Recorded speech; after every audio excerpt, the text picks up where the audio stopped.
You walk into the kitchen. You know you came in here for something. You stand there, and it's gone. Whatever it was, it evaporated the second you crossed the threshold. Most people blame their memory.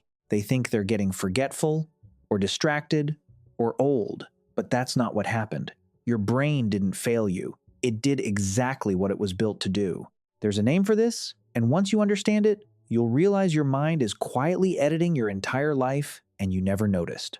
This tiny, annoying, completely universal moment is a crack in the wall. And if you look through it, you can see the machinery your brain uses to build every second of your experience. Let's start with the door itself. In 2011, a psychologist named Gabriel Radvansky at the University of Notre Dame ran an experiment so simple it sounds like it couldn't possibly prove anything. He sat people in front of a screen and gave them a chore. Pick up an object from a table. Carry it across a virtual room. Set it down on another table. Then he tested how well they remembered what they'd been holding. Easy. Everyone could do it.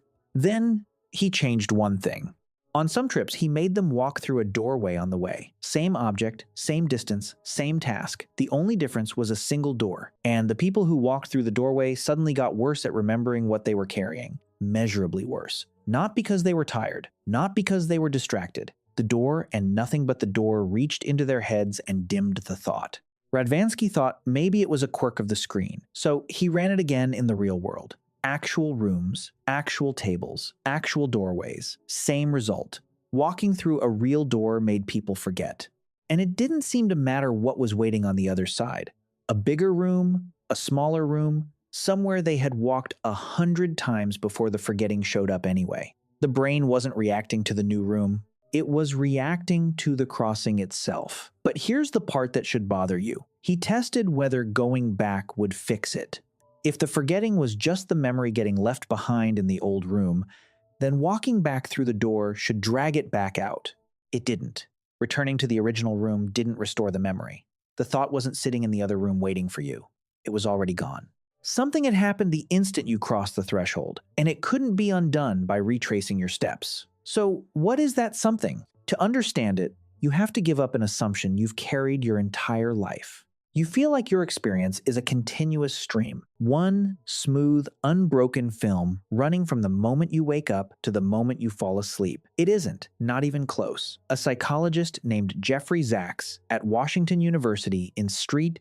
Louis has spent his career proving that your brain doesn't record your life as a continuous movie. It chops it into pieces. Scenes, episodes, discrete little events with a beginning and an end. He calls the moments where one event stops and the next begins event boundaries, and your brain treats them as hard cuts. Think about your desk. When you finish one task, you sweep the papers aside to make room for the next. You don't keep every document from every job you've ever done spread out in front of you. You'd never be able to work, so your mind clears the surface. It wipes the desk. A doorway is one of the most powerful event boundaries there is. Crossing it tells your brain one thing. The last room is over. New scene.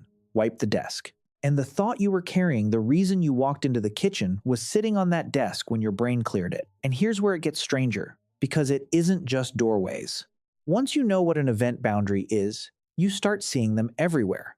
A phone ringing, someone walking into the room, the scene cutting in a movie, standing up from a chair, finishing a conversation. Your brain is slicing your day into chunks constantly, hundreds of times an hour, and you never feel a single one of the cuts. You experience your life as a smooth, continuous whole. But that smoothness is an illusion, stitched together after the fact. You are never actually watching the raw footage. You only ever get the edited version. So why would a brain do this? It comes down to prediction. Every waking second, without you knowing, your brain is guessing what happens next. The room stays the same. The person keeps talking.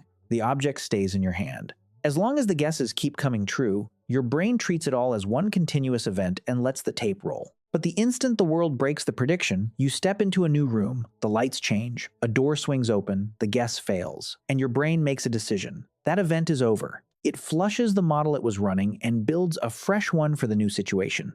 And everything loaded into the old model, including the small, fragile thought you were carrying, gets dropped to make room. You didn't lose the memory. Your brain decided that chapter was finished and closed the book. And as maddening as that blank feeling is, you would never want to live without it. Imagine a mind that never cut anything, every moment bleeding into the next, with no edges, no chapters, no scenes, a single, endless, undivided smear of experience. You couldn't find a memory in it. You couldn't tell this morning from 3 years ago. You couldn't hold a single, clear thought. Segmentation is the thing that makes a mind possible at all.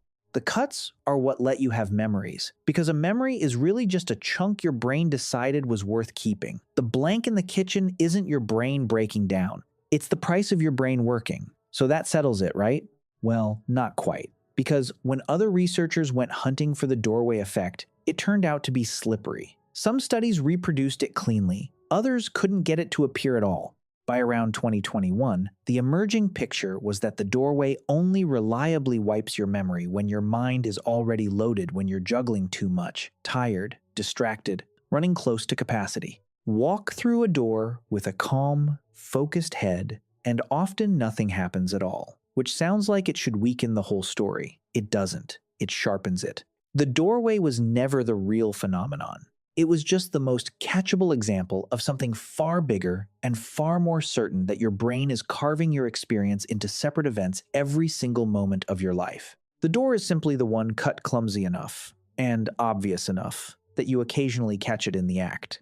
So step back and look at what that actually means. Your life is not a film. It is a sequence of chapters, and you are not the one deciding where they begin and end. Your brain is. Every memory you own is a fragment it chose to save, and everything in between, the vast, uncut majority of your existence, was quietly let go. Not because it didn't matter, because your mind decided the scene was over. And it isn't only your memories that get stitched together from these fragments. It's you.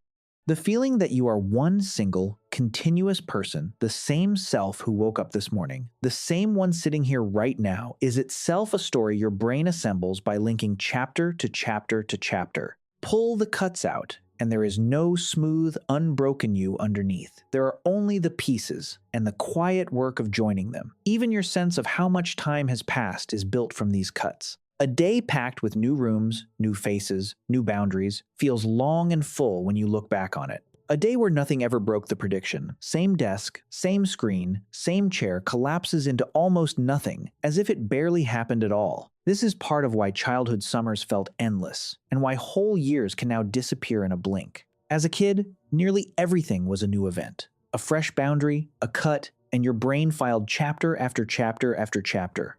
As an adult, the rooms stop changing, the boundaries thin out, and a life made of fewer cuts is a life that, looking back, feels far shorter than it actually was. That moment in the kitchen, standing there, reaching for a thought that isn't there anymore, that is the one time the editing slips into view. For a second or two, you actually catch your own brain in the act. The cut, the wipe, the closing of a chapter you didn't even know you were in.